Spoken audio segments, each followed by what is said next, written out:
सभी पत्रकार साथियों का स्वागत है। गिरौदपुरी के मकूनी गांव में जो 15-16 मई को जैद खान को क्षति पहुंचाया गया था के बाद लगातार धरना प्रदर्शन और 10 तारीख को बलौदा बाजार में जो प्रदर्शन हुआ था, उग्र प्रदर्शन हुआ था, उसमें कुछ असामाजिक तत्व हैं जिन्होंने वाहनों को जलाया, कलेक्ट्रेट और एसपी कार्यालय को जलाया, आबकारी विभाग को जलाया और उसके बाद पुलिस का आतंक उसी समय से शुरुआत। दौड़ा दौड़ा के पीटना, जो भी सफेद कपड़े पहने थे उसको मारना पीटना, बेदम पिटाई करना, शरीर से चमड़ी निकल जाने के हद तक की पिटाई की गई। हम लोग भी 14 तारीख को गए थे, प्रदेश अध्यक्ष नेता प्रतिपक्ष से सब विधायक सब गए थे और उस समय लोगों ने बताया कि घर घर में जाके पुलिस मारपीट भी कर रही है और बेवजह तंग भी कर रहे हैं। उस समय भी हमने पत्रकारों से ये कहा था कि जो वास्तविक में अपराधी हैं उसके खिलाफ तो सख्त कार्रवाई होना चाहिए,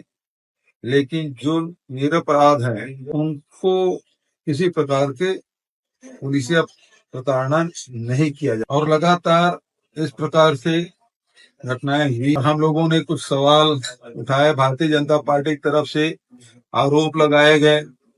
मैंने कुछ सवाल किए थे कि जो जैद खान जिन्होंने काटा, जो पुलिस जो कह रही है उसका जो मालिक है, जो ठेकेदार है वो भारतीय जनता पार्टी के, जो टेंट लगाया वो भारतीय जनता पार्टी के, जो भोजन की व्यवस्था किया वो भारतीय जनता पार्टी के, जो एसपी और कलेक्टर से समाज के लोगों के साथ मीटिंग कराने वाले भारतीय जनता पार्टी के जिला के अध्यक्ष पूर्व विधायक सनम जांगड़े सहित सारे भारतीय जनता पार्टी के लोग हैं। अब तो समाचार पत्रों में ये भी आना शुरू हो गया कि आयोजन जो भोजन की व्यवस्था है वो शासकीय तौर पे किया गया था। मैं तो यही सवाल किया था, 15,000 लोगों को भोजन किसने किया जी?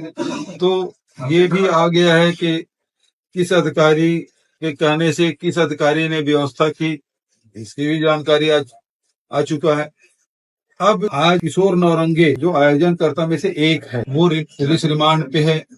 उसके पिताजी, उसके भाई और उसके जीजा जी के साथ तो सतनामी समाज के लोग मुझसे मिलने आए और उन्होंने मुझे एक आवेदन दिया है और उस आवेदन में कुछ गंभीर बातें कही गई है कि एक तो उसके साथ मारपीट की जा रही है, मानसिक प्रताड़ना दी जा रही है, उसको भोजन नहीं दिया जा रहा है और गाली गलौज कर रहे हैं। ये बातें तो है, लेकिन उससे जो गंभीर बात है उसमें ये है कि वो कह रहे हैं कि तुम कांग्रेस के बड़े नेताओं का नाम ले दो, तुमको छोड़ देंगे। सबसे गंभीर बात।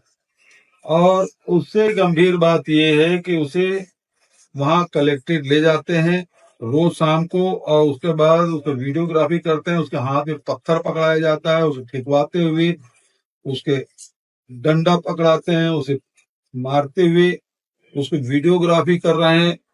तो ये उसके साथ जो बातें कही गई, जो आयोजन आया है, ये दो बात बहुत गंभीर है कि सरकार खुद षड्यंत्र कर रही है और तह तक नहीं जा रही है। अभी तक के जो समाज की जो डिमांड है कि जैद खान को किसने क्षति पहुंचाई, उस पर पुलिस जांच नहीं कर रही, बल्कि अब इस घटना को दूसरे दिशा में ले जाने के लिए जो षड्यंत्र किया जा रहा है, कांग्रेसी नेताओं का नाम लो, इस प्रकार से सरकार में बैठे हुए लोगों के दबाव में पुलिस इस प्रकार से जो कृत्य कर रही है वो घोर निंदनीय है।